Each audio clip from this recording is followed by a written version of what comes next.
del mundo y provee asistencia médica a personas que la necesiten en alrededor de 70 países en todo el mundo. Y como objetivo principal son los pacientes más vulnerables o lo que generalmente pacientes olvidados o crisis olvidadas. Ahí es donde el objetivo principal del trabajo. ¿No? Se basa en la Carta Magna. Médicos Sin Fronteras tiene algunos principios, esos principios son tres, muchas otras organizaciones los comparten también, y básicamente son independencia, imparcialidad y neutralidad. Independencia, que significa que las acciones que toma Médicos Sin Fronteras son decididas independiente de cualquier afiliación política, religiosa o intereses económicos, y la decisión de intervenir o no en alguna crisis o en algún desastre solamente se hace en base a las necesidades médicas de esa crisis o desastre, y se atiende a todo el mundo por igual, sin tomar parte. Esto permite, esta independencia, imparcialidad y neutralidad nos permite acceder a muchas partes. Solamente algunos lugares donde no nos garantizan que nosotros podamos mantener esa independencia, imparcialidad y neutralidad, es donde no estamos, pero generalmente es porque la otra parte no nos permite, no porque Médicos Sin Fronteras no quiera estar. Y hay una diferencia que esto del testimonio o el speak out, que nos marca como, es una cosa muy particular de Médicos Sin Fronteras y que fue lo que hizo diferenciarse de muchas otras ONG que se pueden dedicar a lo mismo. Y básicamente el objetivo es que una vez que uno va a un lugar, cuenta lo que está pasando. Entonces, como testigos presenciales, podemos contar lo que está pasando en forma objetiva. Y después, ojalá, las personas que puedan tomar acciones o decisiones con respecto a esto puedan generar cambios para evitar que esta crisis o esta situación que afecta a esas personas se mantenga. Nosotros contamos lo que está pasando. Otras organizaciones trabajan como en silencio y hacen un trabajo igual de bueno probablemente, pero con la diferencia que al no contarlo, esos conflictos o problemas pudieran a lo mejor cronificarse o seguir adelante porque no se sabe, no hay intervención. En relación a la historia de Médicos Sin Fronteras, esta organización que nace en Francia en los años 70, y ahí los principales fueron unos médicos, pero aquí es donde al pertenecer también un periodista, fue donde se le dio toda esta diferencia para poder hacer el speak out y de poder contar llevar esta información al resto del mundo. Entonces, esta asociación de médicos y periodistas fue lo que hizo esta unión como única y esta visión bien particular que tiene Médicos Sin Fronteras. Partieron sus operaciones como en conflictos armados y en desastres naturales. Algunas otras organizaciones solo actúan en conflictos armados y no en desastres naturales, como por ejemplo Cruz Roja. Y la primera guerra fue la de lo que era antes Biafra, que ahora es el borde que era de Nigeria, y el primer desastre natural fue con el terremoto de Nicaragua. Después hubo otras intervenciones, con la primera presencia así como significativa en relación a una guerra, fue en la guerra del Líbano en el 76, y después se hace un testimonio importante en contra del gobierno etíope, que estaba fomentando básicamente la hambruna que estaba pasando en ese tiempo, en el año 85, a lo mejor se acuerdan, no sé, a lo mejor son más chicos, pero donde se hizo esta canción de USA for Africa, que era lo de We Are the World y toda esta canción. Bueno, todo eso nace en relación a este conflicto. Eh, También participó como asistencia humanitaria médica en el conflicto del genocidio de Ruanda, y posterior a eso, Médicos Sin Fronteras gana el Premio Nobel de la Paz en el año 99. Eh, la verdad que las actividades y los lugares donde está Médicos Sin Fronteras han variado e incluye todos los conflictos actuales y la mayoría de los desastres naturales de los que hemos tenido noticia. ¿Quiénes somos? Bueno, como cualquier organización, no solo funciona con médicos, sino que también funciona con otras profesiones de salud. Ahí es donde le pusieron medical, en realidad no es médico, sino que son todas las profesiones de salud, médico, enfermera, eh, no sé, farmacéutico.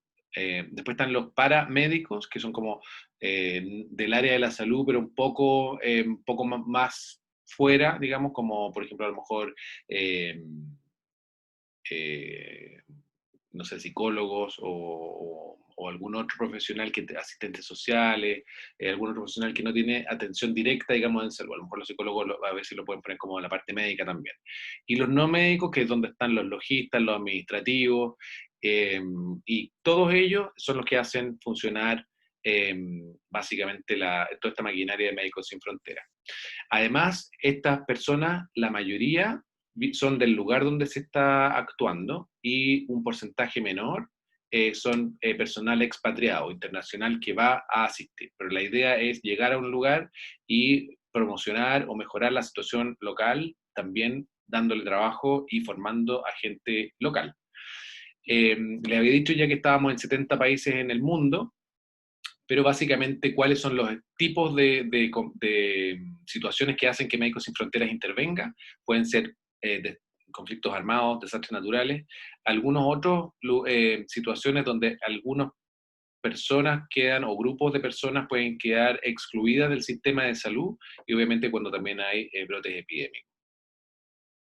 Este es más o menos así como a grandes rasgos el lugar donde está. Esto va variando en realidad porque hemos tenido intervenciones en distintos países que ahora se ven ahí como grises y los rojos que son donde actualmente estamos.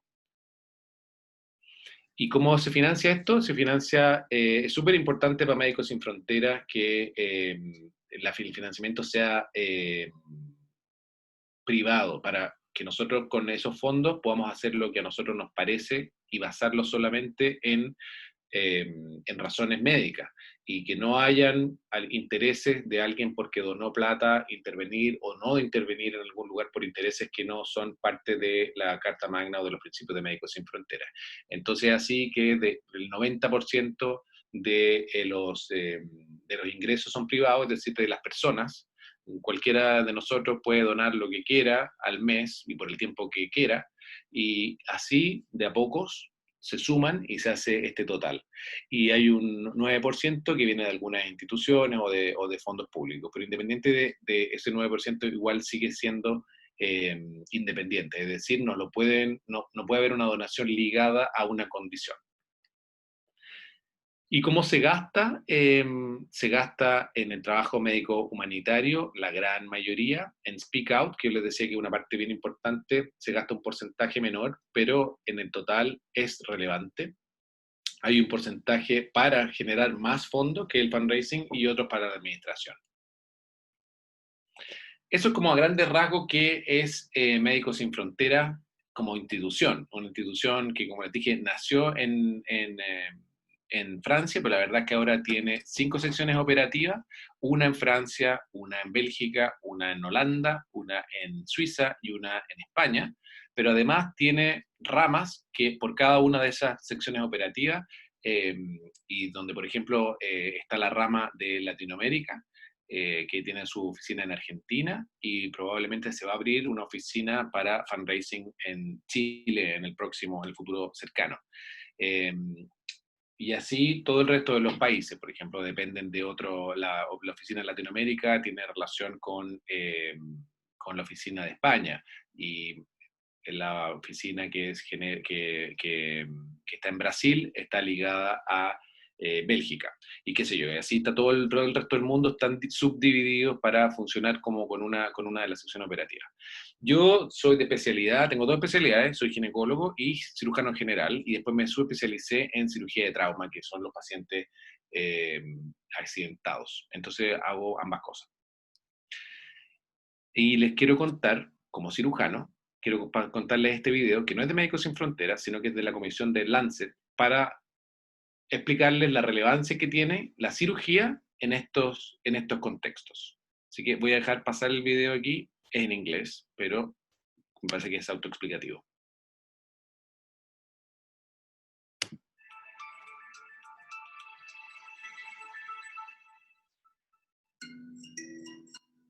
Over the past 2 decades, global health has focused on individual diseases.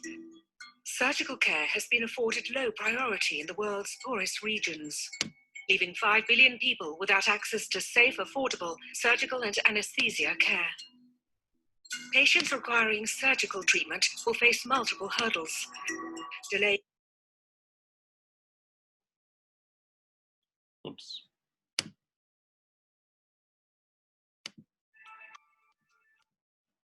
Surgical care has been afforded low priority in the world's poorest regions, leaving 5 billion people without access to safe, affordable surgical and anesthesia care. Patients requiring surgical treatment will face multiple hurdles. Delay in seeking care, delay in reaching care, delay in receiving care. The hospital does not guarantee treatment, as many lack the proper infrastructure to provide emergency surgical care. As a result, many easily treatable conditions become diseases with high fatality rates. As many as 90% of maternal deaths could be averted by timely intervention. For those who successfully obtain treatment, 1/4 will experience financial catastrophe as a result of receiving surgical care. To save lives and prevent disability, an additional 143 million surgical procedures are required annually in developing countries. Today's surgical workforce would need to double in 15 years to reach our target of 80% coverage of timely access to essential services by 2030. The total costs required to reach these targets are significant, at approximately $350 billion by 2030. However, the costs of failure are even greater. The lost output will cost developing countries an estimated $12.3 trillion. Investing in surgical services is affordable, saves lives, and promotes economic growth, making surgery an indivisible, indispensable part of healthcare.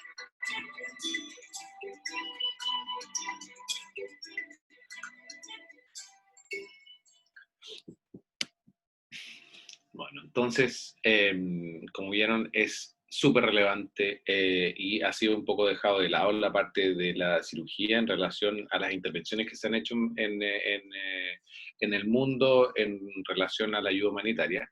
¿Y qué incluye la cirugía cuando uno va a estos lugares? La cirugía humanitaria, y incluye Médicos Sin Fronteras también. Son las cirugías de emergencia, la laparotomía, las cesáreas y todo lo que tiene que ver con emergencias ortopédicas.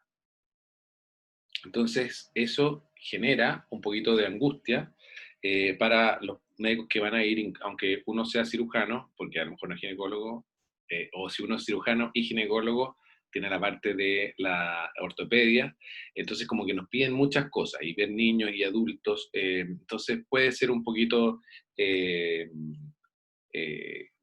difícil a lo mejor al principio para adaptarse, aunque uno tiene que tener súper claro que uno va a hacer lo que le pidieron, no tiene que hacer otras cosas ni tampoco ir a experimentar.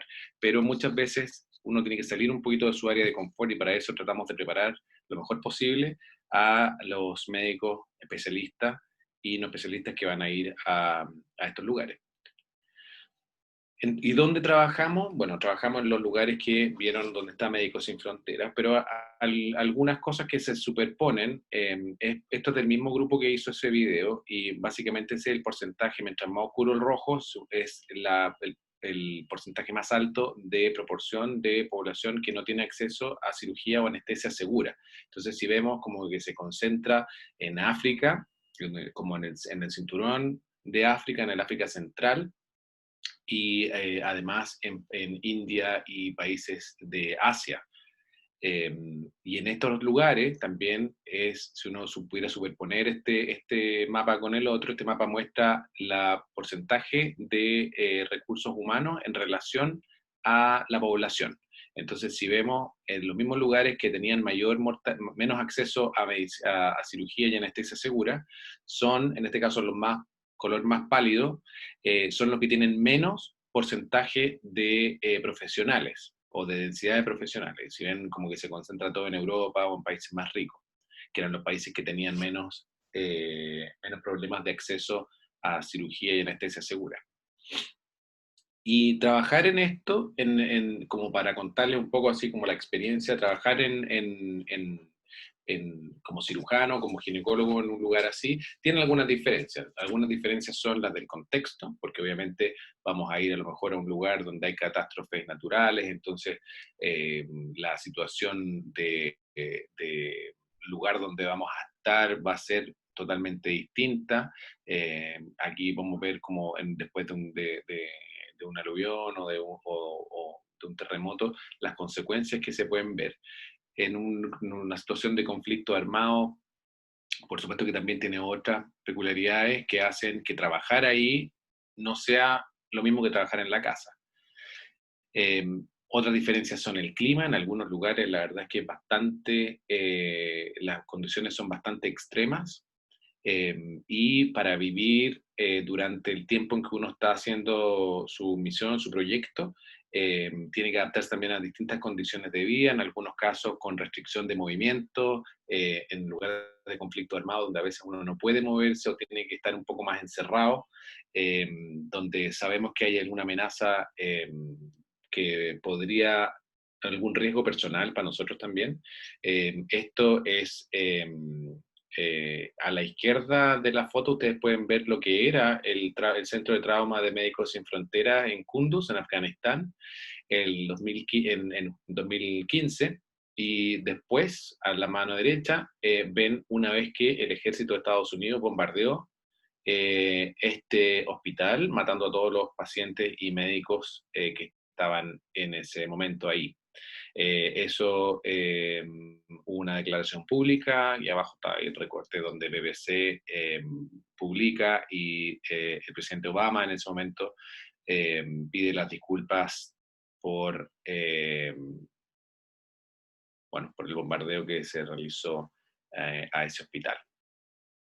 Entonces eso pudiera a lo mejor también tener esa situación, pudiera ser distinto trabajar para una persona no sé, que normalmente ha estado como en una situación más segura en Chile o en algún contexto más estable, y verse enfrentado a una situación que a lo mejor pudiera ser de riesgo.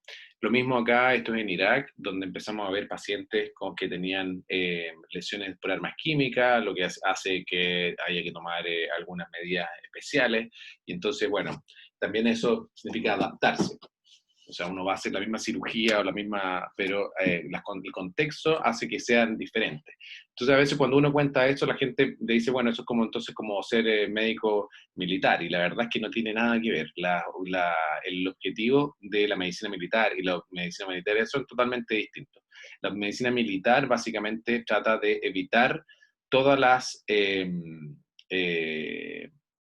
la mortalidad prevenible, y de hecho tienen como resultados como equivalente a lo que tienen en países desarrollados. El campo, por ejemplo, de Camp Bastion en Afganistán, que es del ejército de Estados Unidos, tiene una tasa de mortalidad de la gente que se trataba ahí, que son sus militares, eh, equivalente a la mortalidad que uno podría tener en Estados Unidos o en un país desarrollado por un accidente de tránsito. La medicina humanitaria prioriza, porque la población es toda, no es la población militar. Los militares ven inicialmente o principalmente a sus eh, empleados, digamos, a sus militares, y la medicina humanitaria ve a la persona que lo necesita, cualquiera sea. Por lo tanto, se trata de hacer lo mejor para la mayoría. Eh, y por lo tanto no son extrapolables los principios de medicina militar con la medicina humanitaria. Son dos conceptos que son absolutamente distintos. Esto, por ejemplo, es lo que la medicina militar plantea y lo que se utilizó en Afganistán, que eran como distintas como fases. Digamos, la primera fase es cuando el paciente, se produce un herido, la persona es evacuada a una segunda estación, donde aquí ya hay un equipo quirúrgico, y en 24 horas ya está en un hospital de combate, y después entre ese primer día y los 3 días siguientes se produce una evaluación aeromédica, donde, dependiendo de dónde se hacía, en Afganistán se llevaban estos pacientes a Alemania, a estos militares a Alemania, y de ahí pasaban a su país de origen, que era Estados Unidos, para hacer su rehabilitación, etcétera. O sea, era una cosa bastante planificada y con muchísimos recursos. Cuando uno tiene recursos limitados, la situación cambia. Entonces, este es el lugar donde yo trabajo en Londres, en un centro de trauma, y este es el lugar donde yo trabajo en Médicos Sin Fronteras, por ejemplo, en Yemen. Ahí estoy en Yemen en enero, donde estábamos, en enero del año pasado, no en enero de este año, donde estábamos cubriendo las necesidades de la población que llegaba a ese lugar que no tenía ningún hospital disponible. Entonces nosotros éramos 2 cirujanos y 2 anestesistas, y atendíamos todas las urgencias quirúrgicas que pudieran llegar. Eso incluía niños, adultos, cesáreas y cirugía traumática y no traumática de emergencia.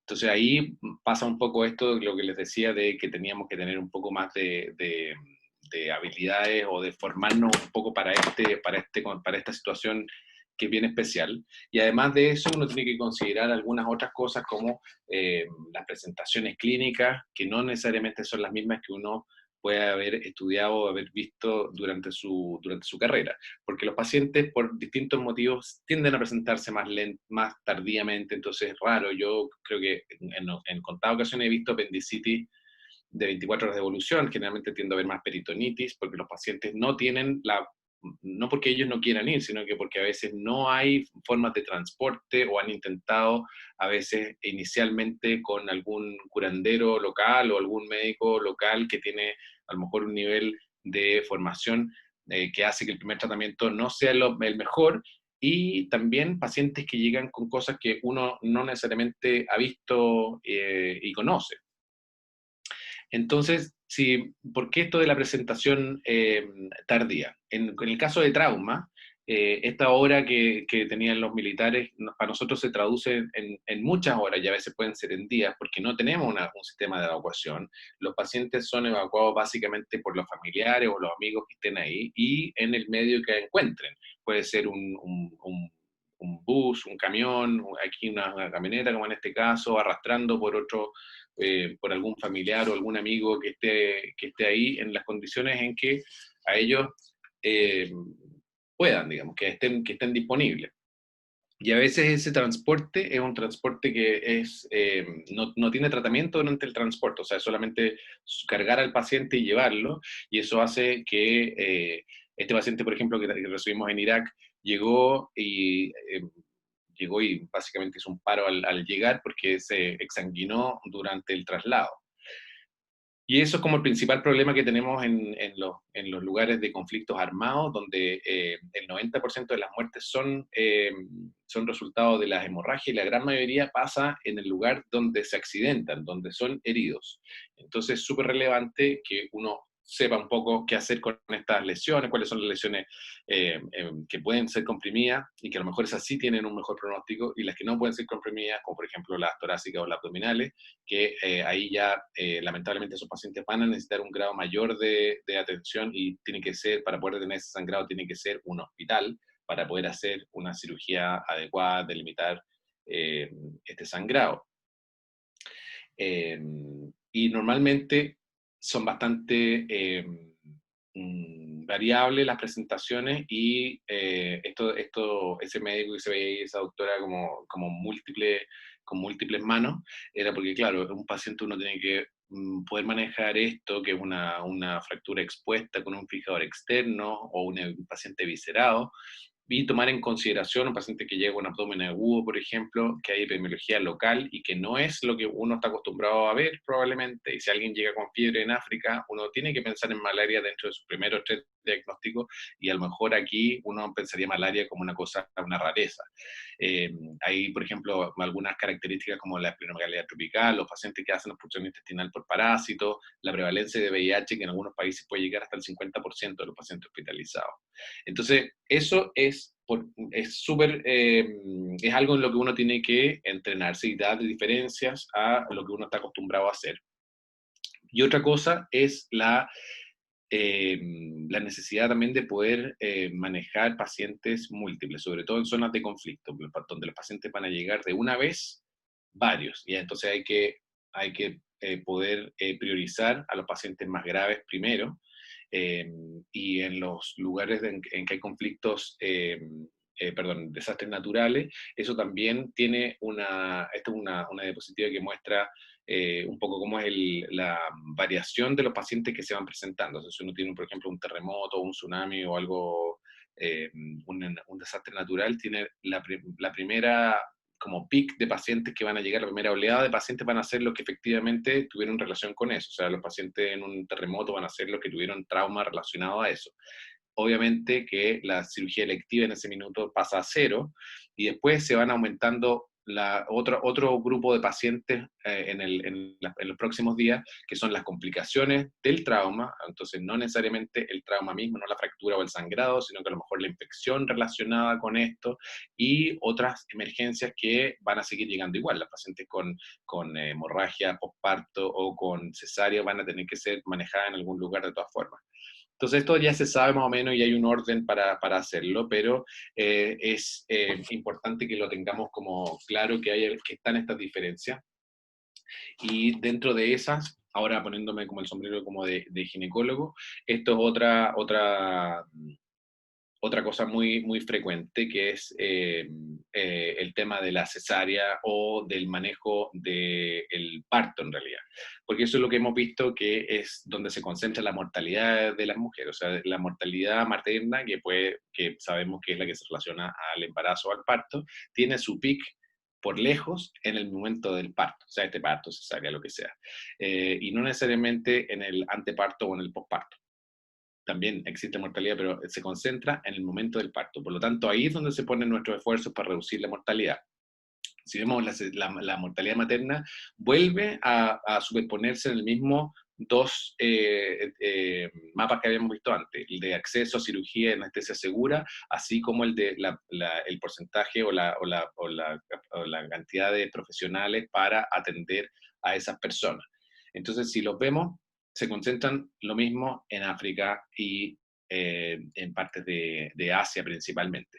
Y acá vemos el número de muertes por cesárea. O sea, la cesárea, aunque sea la cirugía más frecuente del mundo, hay que saber hacerla, porque si no, entramos a tener este problema de mortalidad asociada a cesárea. Entonces, parte de las cosas que necesitamos es tener la capacidad de manejar complicaciones obstétricas, dentro de esa la cesárea, o otras complicaciones como la hemorragia postparto, que es la primera causa de mortalidad materna en estos países. Y si vemos que tomando las causas directas, eh, y sabiendo los objetivos quirúrgicos, uno puede manejar básicamente un 72% de las causas de mortalidad si es que uno sabe hacerlo. Y para eso, evidentemente que los ginecólogos están más preparados, pero otros médicos, como cirujanos generales a lo mejor, tienen que formarse en algunas cosas porque esto pasa y es muy frecuente de verlo. Entonces, en general, a los cirujanos que van a ir a un proyecto quirúrgico, se les pide que estén familiarizados al menos con la cesárea por la posibilidad de que llegue una cesárea sin aviso, una necesidad de hacer un parto obstruido o alguna indicación necesaria que tengan que hacerla en ese lugar, aunque no estén con el rol de ginecólogo, digamos. Y así como esto, se nos pide adaptabilidad en otras cosas, porque sabemos, por ejemplo, que a los pacientes tenemos que, aunque haga calor, tenemos que darle los líquidos y sangre caliente para evitar la coagulopatía de los pacientes que están sangrando. Entonces, esta es una forma como para adaptarse con un guante ahí con agua caliente, o intentar en este paciente en República Centroafricana, que no teníamos un PAC, pero era una lesión extensa por accidente de tránsito, una paciente que además estaba embarazada, y le hicimos un back ahí artesanal, pero resultó, nos adaptamos un poco. Es decir, nos piden como salir de nuestra área de confort, y para eso no es improvisar, sino que es estar preparado, saber los conceptos y adaptarlos a eso. Entonces, intentamos prepararnos mejor, tratando de salir un poco de esta visión de túnel, sobre todo las generaciones más nuevas que se especializan en algo muy pequeño y no está la visión como más general. Entonces, tratamos de formar a los médicos que van en estos proyectos quirúrgicos, tratando de que los médicos vayan a hacer cursos o llevar cursos a estos lugares en el caso que ellos no puedan, porque tenemos acá limitaciones de los médicos de estos países en general donde vamos a ir a trabajar, que a veces no les dan las visas o es muy caro y no pueden tomarse tiempo fuera del trabajo. Entonces, algunos de los cursos que hacemos del Royal College en Londres, por ejemplo, y que hay un convenio con Médicos Sin Fronteras, con Cruz Roja Internacional y otras organizaciones para que vayan médicos, o sea, cirujanos, a formarse, como salir un poco de lo clásico o de lo que están habituados para entrenarse en lo que van a ver en este tipo de lugares.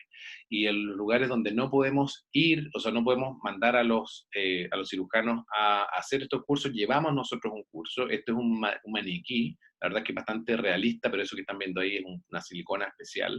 Y llevamos entonces este maniquí y hacemos el curso, ahí estamos en Yemen haciendo el curso de tanto de cirugía de emergencia como de obstetricia de emergencia, para entrenar a los médicos locales también y dejar algún grado de expertise en esos lugares y que no, cuando nos vayamos, queden en cero. Entonces ahí les explicamos cómo tener acceso a las distintas estructuras y después cómo reparar, no sé, lesiones de corazón o de intestino o lesiones arteriales, etcétera. Y se los hacemos ahí bastante tutirizados. Algunas fundaciones, como la Fundación David Knott, también ayuda a hacer que estos cursos lleguen a distintas personas. Es decir, eh, este mundo es bien, de la medicina humanitaria es bastante amplio. Yo les conté la parte quirúrgica, porque es lo que veo, tanto como cirugía general de urgencia, trauma y la parte de ginecología y obstetricia, pero tenemos muchos otros proyectos y campañas de acceso a medicamentos esenciales. Sabemos que en muchos países, la verdad que tener acceso a la salud pareciera ser un lujo y nosotros como Médicos Sin Fronteras estamos en una campaña activa para evitar que esto sea así, de la misma forma que los inmigrantes que llegan en las costas de Grecia o de Italia, cruzando el Mediterráneo, escapando de la situación que tienen y poder darles una acogida a nivel de salud y poder asegurar que esas personas tengan eh, un, una buena atención y en general, digamos, sin saliéndome ahí un poco de la parte quirúrgica. Los proyectos son múltiples, tenemos proyectos de nutrición, tenemos todas las áreas básicamente principales de la medicina, no las áreas chicas, no tenemos proyectos de dermatología, por ejemplo, ni de oftalmología, pero las áreas generales de las especialidades más primarias, digamos, están cubiertas y tratamos de ser lo más amplios posible en ese lugar, incluso a veces hacer proyectos un poquito más avanzados, por ejemplo, de cirugía reparadora, plástica reparadora en algunos contextos bien puntuales, pero el objetivo y el centro del trabajo Médicos Sin Fronteras es de emergencia. Es una organización médica que principalmente ve en cirugía, solamente ve cirugía de emergencia, y en atención primaria y en otras tratamos de focalizarnos en la emergencia y de poder mejorar las condiciones basales de salud de esas poblaciones. Y teniendo como concepto siempre que esto es un trabajo en equipo, que ir a un lugar no significa ir a hacer como turismo eh, médico o ir a experimentar cosas que uno no ha hecho antes. Uno tiene que hacer solo lo que sabe y a lo mejor salir un poco de esa zona de confort, pero con una preparación adecuada también para eso. Eso es lo que les quiero contar, como qué es Médicos Sin Fronteras y cómo lo veo o cómo lo he vivido yo como especialista en estas dos especialidades grandes. eh, y ojalá que alguno se motive con esta forma de hacer medicina, que es un poco menos habitual, menos frecuente, pero que sepan que existe. Así que yo no sé cómo vamos a hacer el tema este, si hay comentarios o preguntas, cómo, cómo seguimos. Doctor, ¿se escucha? Sí, Ya, lo que pasa es que en el formulario que nosotros enviamos está... había muchas preguntas, entonces no sé Ya. si le parece que desde lo... que Vamos, digamos, ¿sí? dele, Ya. dele nomás. La primera es cómo es todo el proceso de selección y cuáles son como los requisitos principales para como poder postular, como la Mm, edad y a qué países se va y todo eso. Bien, entonces, el proceso de selección en Médicos Sin Fronteras solo es para médicos, o sea, estamos hablando de los médicos, también para enfermeras, pero en los médicos tiene que ser médico, no puede ser interno, no puede ser alumno. Tiene que estar titulado y tener, digamos, los permisos para poder ejercer en el país donde vive. Si es médico general, entonces puede postular como médico general. Si es especialista, puede ir como especialista, pero tampoco puede ir si es que está haciendo la especialidad. O sea, si va como cirujano es porque terminó la especialidad, tiene el título y está certificado para ejercer la cirugía en su país. Si es becado de cirugía, residente de cirugía, tiene que esperar a terminar la residencia para poder salir como especialista, pero podría ir eventualmente como médico general. El proceso de selección incluye, es en línea, donde le van a ver un currículum y según la especialidad que tenga, va a ir a un grupo de especialistas que van a revisar el currículum y puede que le hagan algunas preguntas como en particular de eso, o sea, por ejemplo, en cirugía, qué tipos de cirugía o si está familiarizado con estas cirugías que se hacen en el terreno, y una evaluación psicológica y una evaluación de idiomas. Esas son como las tres grandes áreas. O sea, primero lo técnico, el perfil psicológico y un área. Y después le van a pedir la disponibilidad y normalmente la disponibilidad inicial tiende a ser más larga en términos de tiempo. Yo mis primeras dos misiones fueron de 6 meses y ahora hago misiones más cortas porque como en la especialidad que hago nos permiten hacer eso. Y uno da la disponibilidad y ellos después le dicen para esa disponibilidad que uno tiene, le ofrecen un proyecto en particular. Uno no elige el lugar, a mí me gustaría ir a este país o a este otro, no funciona como agencia de viaje, funciona como le dicen, bueno, para lo que usted puede ofrecer, nosotros necesitamos ese perfil en este lugar. Eh, y entonces le mandan el proyecto, uno lo ve y uno puede aceptarlo o rechazarlo. Ese es el proceso de selección y reclutamiento.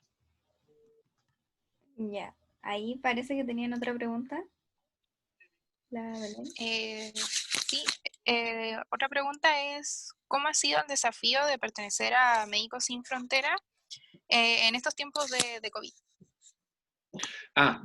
Bueno, ha habido problemas porque normalmente los proyectos que nosotros tenemos expatriados o personal que va de un país a otro a hacer su trabajo como médico, como administrador, como logista, como coordinador, etc. Y ha habido muchos problemas porque los viajes, los vuelos están como limitados y a veces no son los vuelos, sino que los criterios de entrada o las visas no las están dando, o piden una cuarentena muy larga, entonces alguien que a lo mejor tiene un mes de un especialista, por ejemplo, que ya ha ido antes, que tiene experiencia y que podría ir un mes, no puede ir porque básicamente tiene que estar 2 semanas en cuarentena y tiene que estar 2 semanas cuando vuelve, entonces el mes que podía dar que se pasa en cuarentena. Así que eso ha sido un problema. Ha habido otro problema en que además del problema basal, por lo que porque Médicos Sin Fronteras está presente en ese lugar, se le suma además el COVID. Entonces tenemos un proyecto a lo mejor de, no sé, de obstetricia o de cirugía de emergencia. Tenemos además que ver qué vamos a hacer con estos pacientes de COVID, con menos personal local porque se enferma, con menos personal expatriado porque no puede llegar. Así que ha sido mucho, mucho más difícil de lo que uno esperaría. Pero siguen los proyectos, a Alguien pesar de todo. levantó la mano, no sé si quiere hablar. Hola, ¿se escucha? Sí, ¿Se escucha? Ya, genial. Primero es que lo que pasa es que quería hacer mi pregunta por chat, pero tienen el chat deshabilitado. Por eso no pude hacer la pregunta por chat. Por eso no nos llegaba ningún comentario. Disculpen. Bueno, eso. Mi pregunta iba hacia el espérame, doctor respecto de lo... ¿Se escucha? sí. Sí, era respecto a lo primero, al tema de la selección. En caso de no quedar en una primera instancia, ¿se puede volver a postular? Sí, en general, si uno no queda es porque algún requisito no está completo. Por ejemplo, no sé, un idioma que a lo mejor uno habla, pero no se puede comunicar bien, entonces le dicen, bueno, mira, sabes que está todo bien, pero a lo mejor habría que trabajar un poco más este idioma y vuelve, o sea, no sé, date un tiempo y puedes volver a postular, o sea, no, a menos que haya una cosa así. Hay cosas que son como inamovibles, por ejemplo, no, si no terminó la carrera de medicina no puede ir como médico, si no terminó la especialidad no puede ir como especialista. Eso es como inamovible, pero hay otras cosas que a lo mejor uno puede, siendo médico especialista o médico general, y uno quisiera ir y a lo mejor hay algunos problemas pueden ser manejables, pero generalmente eso la persona que está en reclutamiento se lo informa a la persona y le dice, mira, el problema es que tu nivel de inglés a lo mejor no está tan bueno o en este lugar estamos buscando gente que tenga francés y nada, así que tendrías que aprenderlo y volver a hablar después de que tengamos eso. Ah, ya, comprendo. Igual me metí a la página a buscar los requisitos y claro, pedían como mínimo el inglés y el francés manejado y hablarlo fluido. Igual que vi el tema de tener contacto con enfermedades infecciosas como el VIH y tuberculosis. Eso todavía se da, ¿cierto? Los idiomas, eso la verdad que ha ido cambiando. La mayoría de los que estamos ahí hablamos los dos idiomas porque hay muchos países en África donde usamos traductores y los traductores se usan en idioma oficial, o sea, no en idioma local porque hay muchos como dialectos o idiomas que son menos frecuentes. Entonces, por ejemplo, muchos lugares donde se habla árabe, eh, como el árabe es un idioma que es menos frecuente que encontremos dentro de los expatriados, entonces el idioma oficial pasa a ser inglés o francés. Esos son como los idiomas que normalmente se manejan. Entonces, una misión, aunque esté en un país que no hable ni inglés ni francés, toda la gente que va a trabajar ahí va a hablar ese idioma y los traductores van a traducir de ese idioma al idioma local. Entonces sí se ha aumentado ahora como la necesidad de idiomas y igual se acepta a veces gente que hable un idioma o el otro, pero se restringen las posibilidades porque la flexibilidad es mucho más amplia cuando tengamos los dos. El tema de la enfermedad infecciosa no es un requisito, pero sí es algo como deseable, así como las enfermedades tropicales, porque es algo que es frecuente, pero no es una necesidad absoluta, depende un poco del proyecto y el rol que uno va. Si uno es cirujano, a lo mejor no es tan relevante como si uno va como en un proyecto de VIH, donde obviamente que va a tener que tener esa competencia. Ya entiendo. Muchas gracias, doctor. De nada. Hola doctor, ¿le parece si sigo leyendo un poco algunas preguntas? Ya. Eh, bueno, aquí por ejemplo Francisca Polanco pregunta, hola, quisiera saber si se requieren años de experiencia previa a postular a Médicos Sin Frontera o recién egresado puedo postular, en caso de médicos. Gracias. Médicos Sin Fronteras pide una experiencia de 2 años, básicamente porque uno va a estar solo. No es que uno tenga como al profe o alguien más con más experiencia necesariamente ahí. Entonces es importante que uno sea independiente en el manejo de la patología que supone que tiene que ir a manejar. Entonces, como por eso se pide un mínimo de 2 años.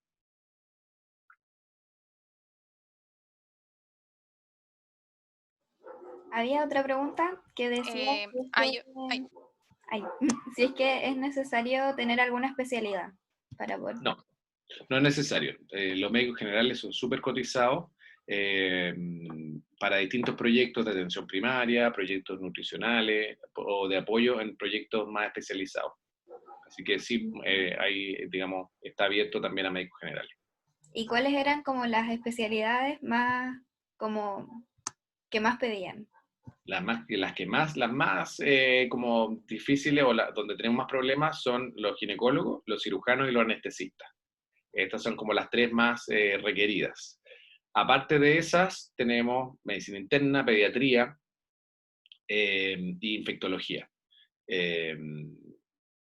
Otras especialidades, como les decía, más así limitadas, en el sentido de que necesitan como más apoyo o especialidades que denominamos como más chicas, como la dermatología o la oftalmología o la radiología, En general no son muy cotizadas, pero en algunos proyectos sí que pueden a lo mejor puntualmente ser requeridas. Pero las que le nombré son las que normalmente siempre estamos buscando, y esas tres son las más críticas. El pool que le decimos GAS, ginecólogo, anestesista y cirujano. Ya. La otra es si hay que saber algún idioma en particular. Los idiomas idealmente son inglés y francés. Si uno habla los dos, es como en muchos lugares se están pidiendo para el reclutamiento tener ambos idiomas. No tienen que ser expertos en los idiomas, pero sí tener una capacidad de comunicarse sin problema, tanto hablado como escrito.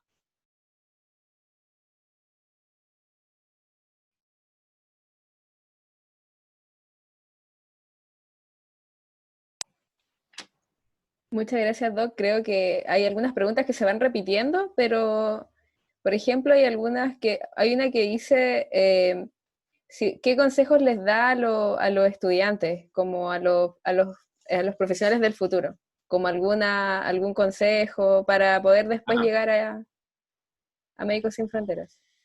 Yo creo que si a alguien le Desde su interesa, experiencia. sí, yo creo que, mira, como todas las cosas, uno puede colaborar con Médicos Sin Fronteras de distintas formas. En el terreno, si es que uno cree que es lo que uno le gustaría hacer y donde uno puede tener un aporte. Como en todas las cosas, no todo el mundo le es cómodo, le gusta o quiere hacerlo, pero no es la única forma. Uno puede también ayudar en difusión, puede ayudar también financieramente, puede ayudar de distintas maneras, o incluso reclutando. A lo mejor uno no puede, pero sí puede conseguir otras personas. Yo creo que si uno le gusta o tiene la inquietud de poder como ejercer la medicina de alguna forma distinta, como más, para mí, ¿por qué decidí yo Médicos Sin Fronteras? A lo mejor más fácil ir por ahí.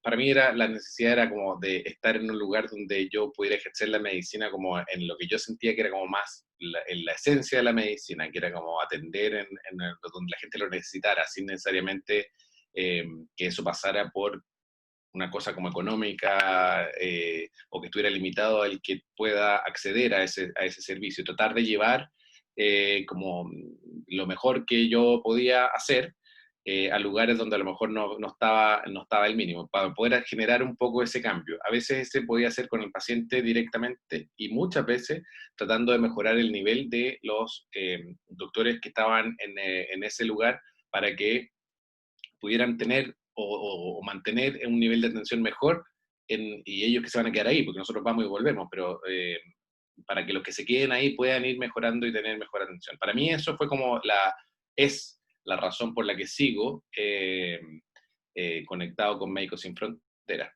Y creo que, no sé, uno tiene que tener como claro que es eso, que es como, eso es Médicos Sin Fronteras, no es como una experiencia, como una aventura para ir a probar, porque como tipo safari. Uno tiene que pensar que la persona que está ahí es igual que uno tiene que verla como que si fuera un familiar, básicamente. O sea, si yo voy para allá es porque yo creo que puedo dar algo, que puedo aportar algo, y uno va a recibir mucho. Pero yo lo veo así, tiene que ser como lo primario, tiene que ser como, ¿qué puedo dar yo? Seguro que van a recibir, yo creo que recibo mucho más de lo que he dado, pero ese tiene que ser para mí la motivación de hacerlo. Claro, mucha razón. Muchas gracias por su respuesta.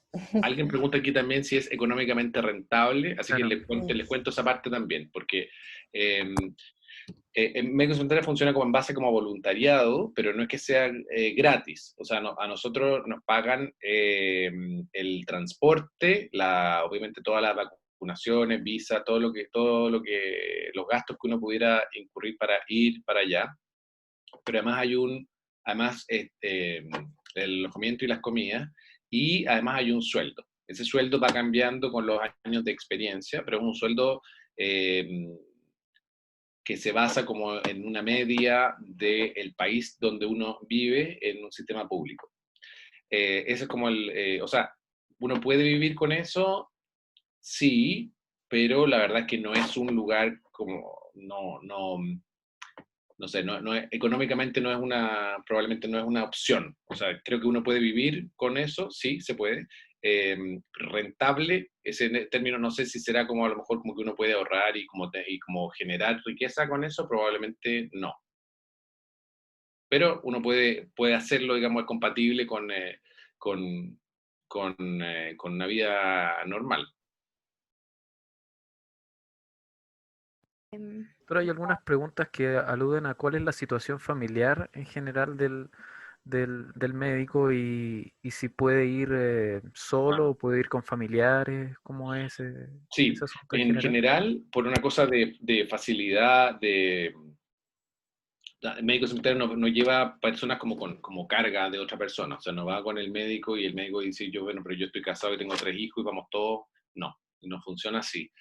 Básicamente por una cosa de gastos, pero también por una cosa de seguridad. En muchos lugares, el médico sanitario o sea, en todas partes el médico sanitario se hace responsable de la seguridad, la integridad y el bienestar del voluntario, del expatriado. Eh, pero eso no puede ser extensible a un grupo. Entonces, pudiera a lo mejor coincidentemente que una pareja queden justo en el mismo lugar. En general, no, eso puede ser una coincidencia, pero no es algo que se busque ni que se desee tampoco. Entonces, uno no puede postular como de a dos, digamos, o yo voy con una amiga o con un amigo o voy con mi pareja, no funciona así la postulación. En la primera, nunca. Ahora, en el futuro, hay muchas, después de haber hecho algunas misiones y para proyectos largos, sí, efectivamente, se permite familias de gente que ya esté experimentada y en posiciones largas y generalmente de coordinación, sí existe. Pero como regla general, o sea, para que quede como bien claro, como uno postula solo. Ya, así como pregunta más personal que también habían dejado en el formulario y ahora preguntaron que si nos podría contar alguna experiencia personal y así como cuál ha sido o a qué lugares ha ido y cuál ha sido como la experiencia que más lo ha marcado o la más difícil y una experiencia también bonita como para comparar las situaciones. Es que, miren, yo llevo harto tiempo en esto, entonces he estado como médico de terreno, he estado como referente de ginecología y obstetricia para la oficina de París, he estado como referente de cirugía de trauma, eh, entonces he tenido como distintos cargos a mí el que más me gusta sigue siendo el cargo de médico de terreno. Y en ese cargo he estado en muchos países, muchos lugares. En África, muchísimas partes, o sea, no sé, muchos lugares, porque llevo mucho tiempo haciendo esto como mi principal trabajo y lo reparto un poco con mi trabajo basal en alguna otra parte. Yo me formé, hice mi subespecialidad en Australia, y entonces vivía ahí y salía a los lugares, después me cambié a Londres, y entonces tengo mi base en Londres y sigo yendo a otras partes. Entonces trabajo algunos días en un hospital universitario en Londres, y, y tomo tiempo para irme 6 semanas, 4 a 6 semanas, que es lo que nos piden a los especialistas en cirugía, después de que tenemos alguna experiencia en esto, para poder salir. Y como de experiencia, muchas, pero a ver, probablemente los lugares que a mí me han marcado más o que me han gustado más han sido el Congo.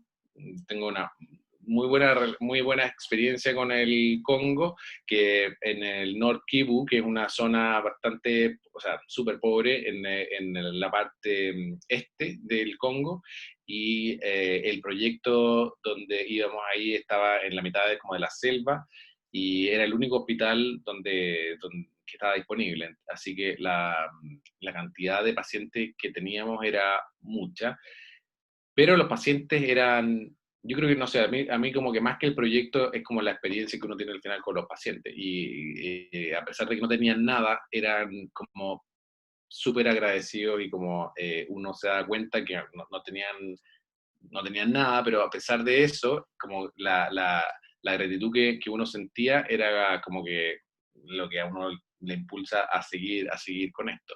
Eh, y proyectos en el Medio Oriente, eh, Irak me tocó ir muchas veces, y creo que, claro, la situación que ven en las noticias no refleja lo mal que está o lo mal que lo pasan las personas que viven ahí. Y creo que para mí también eso fue como un cambio, porque el nivel de desarrollo de esas poblaciones distintas a la de África, donde hay mucha gente mucho más analfabeto, mucho más situación de precariedad basal, y en Irak o en estas zonas de conflicto es otro el perfil del paciente, un paciente con mucho más grado de educación, pero que de un minuto a otro quedó en esta misma situación de vulnerabilidad. Y creo que eso también choca mucho, así que para mí esos dos han sido como lugares que, que han sido como especialmente importantes. Creo que cualquier lugar donde, creo que no hay ningún lugar donde haya ido que me haya parecido que fue una pérdida de tiempo o innecesario o haya tenido una mala experiencia en general. Uno puede tener mejores días que otros, pero en general siempre han sido experiencias positivas en lo que para mí cumplía con lo que yo sentía que tenía que hacer como médico.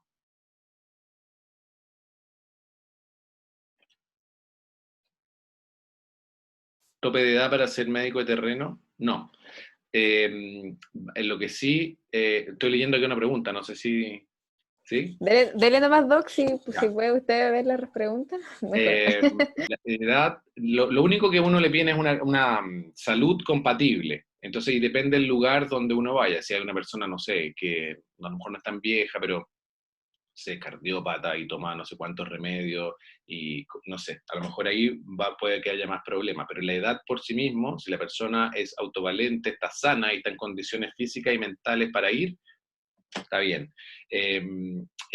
Para algunos especialidades sí piden que uno esté, por ejemplo, como para el cirujano, uno no puede ir si tiene 80, no porque tenga 80, sino que porque probablemente en su país no va a estar autorizado para ejercer esa especialidad. Entonces uno podría participar de otras cosas, a lo mejor de formación o de otras cosas, pero no es la edad en sí la que pone el límite, sino que es como la idoneidad o la capacidad de ejercer ese rol en el país donde uno va. La idea es que uno sea un aporte, no que sea una carga o un cacho para el lugar. Entonces sí, hay algunas restricciones, pero no hay un tope así definido.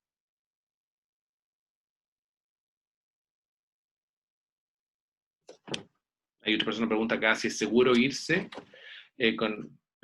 una de las cosas más, como donde Médicos Sin Fronteras pone mayor énfasis, es en la seguridad. Entonces existen unas guías de seguridad que son súper estrictas, digamos, y la verdad que a uno se las dicen antes. Uno va a ir además cuando hace la postulación existe la posibilidad de ir a conflicto armado o no. O sea, hay gente que dice, ¿sabes qué? Yo no me gustaría eso, no me gustaría exponerme a eso. Entonces, bueno, eso está bien y no le van a ofrecer entonces un cargo de conflicto armado. Los que sí vamos a conflictos armados, a uno le pasan una información de la situación en ese lugar. Entonces, este es el grado de seguridad, hay distintas como estrategias de movilidad, etc. Y uno tiene que firmar que está de acuerdo con eso, porque en general los problemas que han habido han sido la gran mayoría ha sido por no atenerse a estas normas, que son bien estrictas y a veces son difíciles de seguir, porque significa que no hay mucha libertad para moverse, que hay que contar o pedir permiso para cada cosa que uno va a hacer, y bueno, eso puede ser a veces difícil de seguir. Pero y Médicos Sin Fronteras, como cualquier otra organización, no puede asegurar que no vaya a pasar nada, pero sí puede asegurar que se están tomando todas las medidas para que ese riesgo sea el menor posible. Pero es lo mismo que, no sé, cuando uno va a operar a alguien, uno le dice, mire, firme este consentimiento, esto es lo que vamos a hacer, estos son los riesgos, ojalá que no pasen, pero bueno, hay cosas que pueden pasar, aunque a pesar de que uno haga las cosas como están descritas y como se deben hacer, igual pueden pasar. Pero la verdad es que yo, que me he ido mucho guerras con Médicos Sin Fronteras y a conflictos armados, nunca la verdad que me he sentido inseguro. Y como les digo, he estado en muchos países y llevo mucho tiempo en esto. O sea, mi recomendación personal es que sí, es una organización probablemente la más segura que existe de las organizaciones médicas, porque se toma mucho tiempo para esto y hay una persona encargada de seguridad, a veces es un grupo de personas encargadas en seguridad. Hay también otra pregunta que se repite harto, que si están reclutando muchos urgenciólogos. Los urgenciólogos son como es una especialidad nueva en el mundo, digamos. o sea, si uno lo compara con las especialidades más clásicas, y sí, se necesitan mucho. Muchas veces en estos cargos los llenan médicos generales que tienen experiencia en urgencia, pero el médico de urgencia, el urgenciólogo, la verdad es que es bastante cotizado. Sí.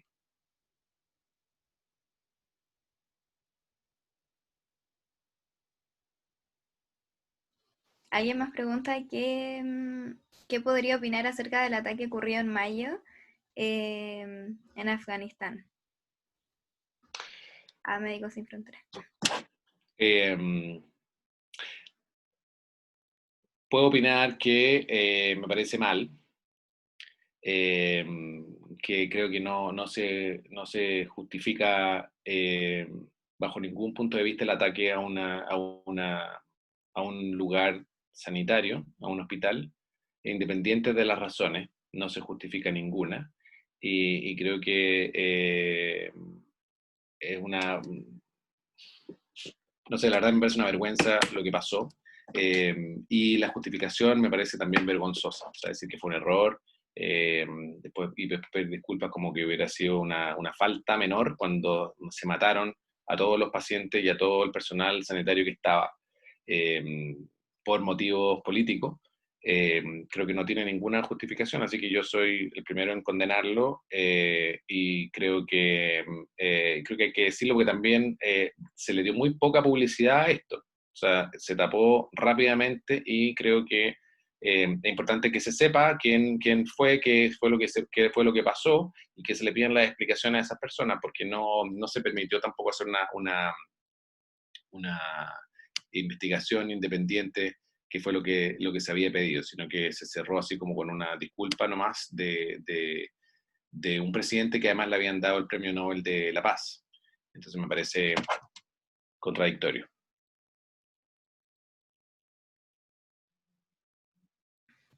Alguien también pregunta si a pesar de haberse originado como separación, o sea, separado de la Cruz Roja, si trabajan en conjunto en alguna zona.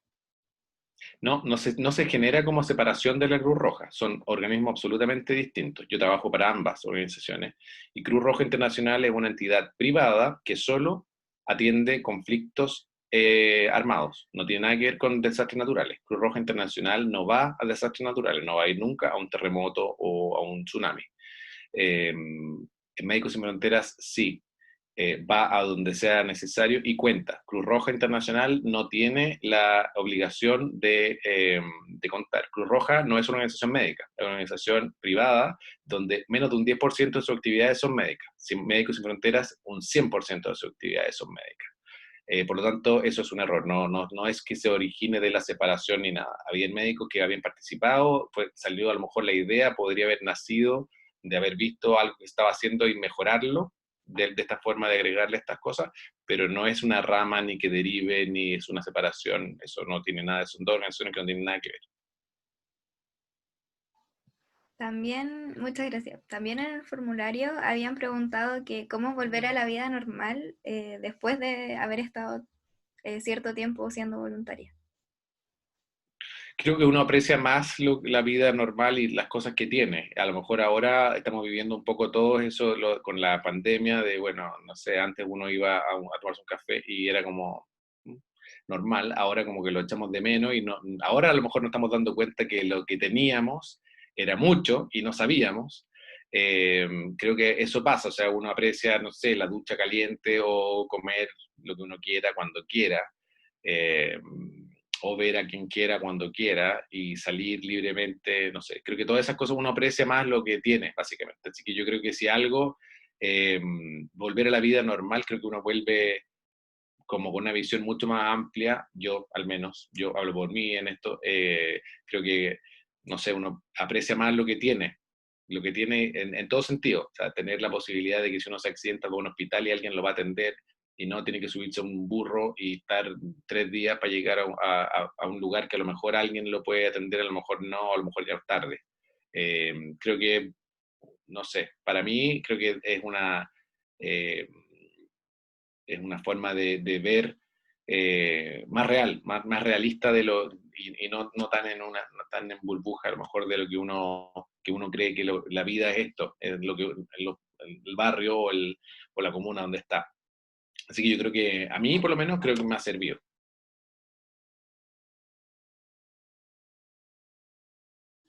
Ya. También preguntan que si es más común ver mujeres cirujanas o hombres, y que si considera que, eso había aparecido en el formulario, que si considera que para mujeres es más difícil estar, o si hay como la misma cantidad de gente.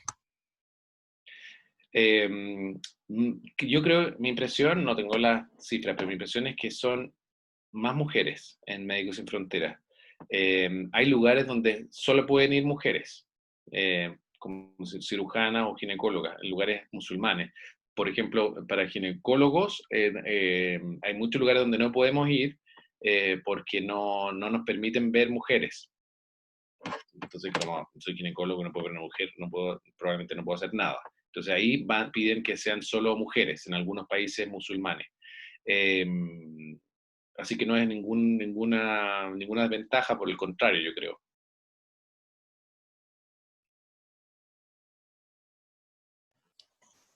Gracias, Doc. Aquí hay otra que igual es interesante. Dice Josefa Soto que cómo se hace para que el hospital de base en el que se trabaja dé el permiso para salir 6 a 8 semanas. ¿Hay alguna consideración con Médicos Sin Fronteras? Eso depende del país. Entonces, en Chile, por ejemplo, no hay ninguna permiso como como una licencia humanitaria, que uno puede decir como una, no sé, estos 6 meses o este año me lo tomo permiso sin sueldo. Esa es como lo que uno tendría que hacer. Pero no hay como un permiso, no se fomenta, no se estimula, no se apoya el trabajo humanitario. Y no solo en Chile, sino que en muchos otros países es un problema. En Inglaterra es exactamente lo mismo, no hay. O sea, yo, porque para mí es más importante el trabajo médico que en el hospital, si renuncio, y pues me tendrán que contratar o no, no sé. Pero no hay un permiso específico para irse a un proyecto humanitario. Sí lo hay para la gente que pertenece a las Fuerzas Armadas, porque es como parte dentro de sus asignaciones, pero en los hospitales públicos uno tiene que pedir un permiso sin sueldo, en la mayoría de los países. Algunos países, Francia, por ejemplo, de los que está más avanzado en eso, permite que uno pueda pedir un permiso humanitario. Entonces uno va y pues vuelve a su trabajo como siempre. Bacán, gracias, Doc. Sabe que yo tengo una pregunta personal. Por ejemplo, aquí a nivel de Chile, ¿usted conoce a varios chilenos que postulan a Médicos Sin Fronteras o los chilenos no son como muchos de estas organizaciones? Hay, pero no somos muchos en comparación con otros países como Argentina, por ejemplo, tiene muchos más voluntarios, pero también es cierto que ellos tienen una oficina. Entonces, si bien esa oficina también recluta para los chilenos, puede ser que a lo mejor eso sea un factor que por eso se ven más. Sí, deberíamos ser más. Creo que la formación en Chile es súper buena y creo que uno puede dar una muy buena atención si va a estos otros países. Así que, pero no somos tantos, deberíamos ser más, creo yo. Deberíamos ser más, sí. Bien dicho. No sé si usted ha leído alguna otra pregunta que quiera contestar o si no, yo creo que estamos listos porque hay algunas que se repiten. Hay algunas que no entiendo. ¿Cómo es la población de Chile? No sé qué significa eso. Yo tampoco sé qué significa. Si es que pueden desarrollarlo, puede abrir su micrófono la persona que preguntó, Fran Faundes. Si es que quieres hablar por micrófono. Era la misma pregunta que habías hecho, Belén. Ah, ya. De la cantidad de chilenos. Eso, entiendo. Bien. Wow. El hospital, ¿cómo se hace para que el hospital de base, a eso ya lo respondimos, es muy complejo el manejo de la frustración al no poder muchas veces entender o manejar la falta de recursos? Yo la verdad es que he tenido más falta de recursos estando en Chile que estando en Médicos Sin Fronteras. O sea, para ser honesto, yo he estado en algunos hospitales que la verdad es que ahí me ha dado mucha más frustración de la que he tenido en Médicos Sin Fronteras.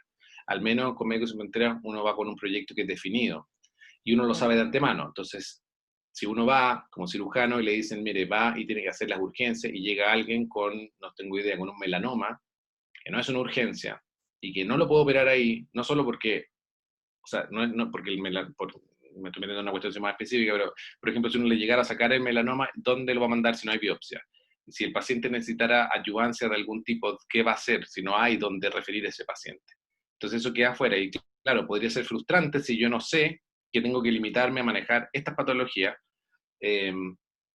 pero uno tiene que ir tratando de focalizarse también en las capacidades de uno, y no pasar a hacer cosas que uno no está capacitado. O sea, si llegan con un tumor en el cerebro, ¿lo voy a operar porque no hay nadie más? No, pues si no, yo no sé hacer eso. Hay que acordarse de que los principios de la medicina es como que primero no hacer daño.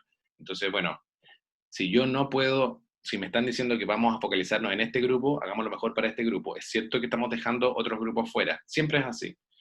No sé, porque estamos en ese país, no estamos en el país del lado, no sé.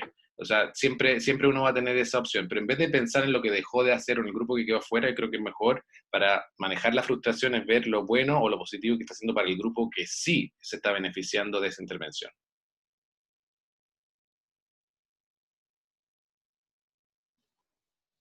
¿Cómo se postula desde Chile al no ver oficinas? Es que la postulación es en línea, entonces da lo mismo, la oficina para Chile, Perú, Bolivia, Paraguay, Uruguay, está en Buenos Aires. Entonces, toda la gente que hace el reclutamiento, recursos humanos, está ahí. Pero como es en línea, uno manda y ellos mandan todo eso a Barcelona, que es la oficina de la que depende Médicos Sin Fronteras Latinoamérica. Y desde ahí van a hacer como el proceso de reclutamiento. Y le van a hacer las entrevistas que se hacen por Skype o es todo en línea, la verdad. No hay que ir a la oficina, así que da un poco lo mismo donde esté. No es necesario, digamos, que ir en persona. Para Venezuela, ¿cuál es el reglamento para Venezuela? Hay una oficina en México que me parece que hace Centroamérica y la parte norte de Sudamérica. No sé si está ahí, pero lo mejor que podría hacer la persona que está preguntando es mandar un correo a la oficina de MSF Latinoamérica, a la de Argentina. Está la página, así que hay que googlearle y mandar ahí decir, quiero postular, soy de Venezuela, y si no es esa la oficina, porque no sé efectivamente quién lo está haciendo, lo van a redirigir a la oficina que corresponda.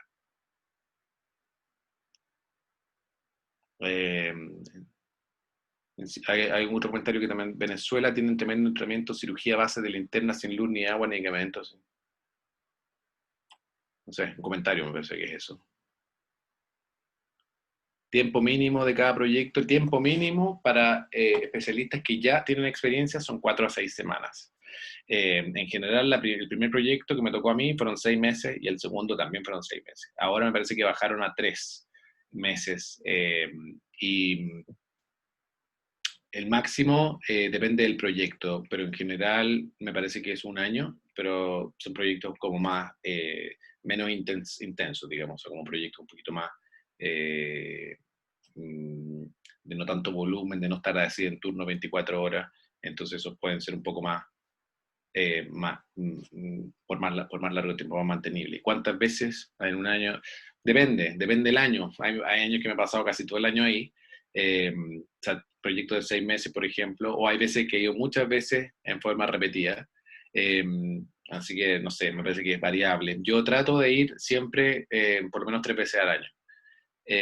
Proyectos de APS para médicos generales, los proyectos de APS son, claro, son definidos, no es como APS general, como, hay proyectos que son, por ejemplo, de atención primaria, pero con énfasis en nutrición, o en salud materna, o salud infantil, o VIH, o alguna enfermedad en particular. Por ejemplo, hay proyectos de Chagas, de Leishmania, de Calazar, hay problemas, como proyectos en particular. No es como un poli, así como consultorio, que también hay algunos, y rondas ambulatorias, o sea, depende un poco. En general tienden a tener un objetivo un poquito más definido para poder tener un impacto en esa población. Ya. Y sí se puede ir a un conflicto, sin conflicto armado, está dentro de la postulación. Uno puede postular excluyendo países en conflicto armado. Ya, yo creo que ahí estaríamos porque igual las otras preguntas que quedaron se respondieron antes y ellos porque fueron ingresando más tarde. Como que se van repitiendo ahí, sí. Ujú. Eso, igual ya llevamos casi 1 hora y media, no sé si alguien más tiene algo que decir o si usted, doctor, quiere decir algo para finalizar. Yo, o sea, ojalá que contándoles un poco lo lo que yo he hecho, o sea, como mi carrera médica ha sido bien poco clásica, digamos. Y claro, haber hecho 2 especialidades también tenía mucho sentido con esto, porque básicamente son como las cosas que más impactan en la morbimortalidad, el trauma y la mortalidad materna. Y nada, pues, más que nada yo quería contarles para ver para que supieran que hay otras formas de hacer medicina también, y que a lo mejor no tienen esa retribución económica que tienen en otras partes, o de prestigio académico, no sé, pero creo que según lo que uno busca, a mí por lo menos ha sido la mejor opción, y yo estoy súper contento de haber tomado esa ruta, digamos, y nada, ojalá que haya más gente que que se interese, y como les digo, no solo no solo ir es una forma de aporte, sino que hay muchas otras formas de ayudar. Y estaría bueno que se metan a la página para que vean cuáles son los proyectos, qué es lo que estamos haciendo, que se interesen a lo mejor en participar en algunas actividades, no en el terreno, sino que de difusión o otras cosas, para conocer un poco más el trabajo de Médicos Sin Fronteras, y a lo mejor si alguno se interesa, pudieran participar. Necesitamos más gente, siempre estamos buscando, creo que los médicos chilenos tienen una muy buena formación, y que serían un aporte, así que ojalá podamos contar con más. Muchas gracias, doctor. Muchas gracias por su tiempo y por la paciencia en responder tantas preguntas, porque no esperábamos que iban a preguntar tanto. Es un honor para nosotros. Si hay alguien que quiere preguntar como después, y Ahí también está su déjenme el correo. Twitter, que no sé, también, si yo generalmente tiendo a seguir a los que me siguen, así que ahí me pueden mandar si es que les gusta más ese sistema. Gracias, doctor. Que esté muy bien, que tenga una buena semana. Gracias por la inspiración. Nos inspiró a todos mucho.